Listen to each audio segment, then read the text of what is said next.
Known for its percussive sounds and guitar-like build, the four-string banjo was one of the most popular instruments of the Jazz Age. Guthrie is the proud owner of the world's largest collection of banjos on public display at the National Four-String Banjo Hall of Fame. You strum it like a guitar, it has strings like a guitar, and you play it with your left hand like a guitar. But the sound is completely different, and that's because of it's really a drum. A musical attribute Johnny Beyer finds fascinating about the four-string banjo, and as the Banjo Museum's executive director, Johnny says a place like this can be found nowhere else but in Guthrie, Oklahoma.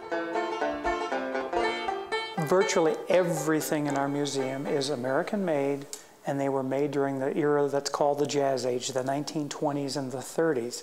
In the 1920s and 30s, this was before television, before sound film, for much of that era, before high-fidelity recording.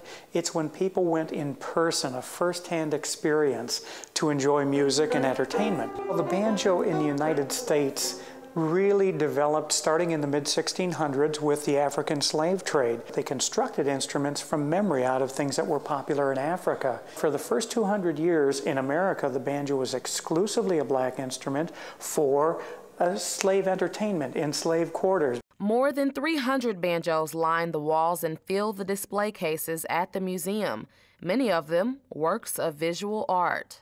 The Jazz Age was the only time that how a banjo looked was as important as how it sounded. The banjo was so popular, it was like the electric guitar is today. Everybody who was a popular music artist was playing the banjo. It was associated with American pop music. A musical legacy that strums the heartstrings of banjo lovers from all around. This collection is a national treasure. The fact that it resides in Oklahoma is a wonderful feather in our cap. To find out more about Oklahoma's jazz influence, just head to our website at okhorizon.com and click on Value Added.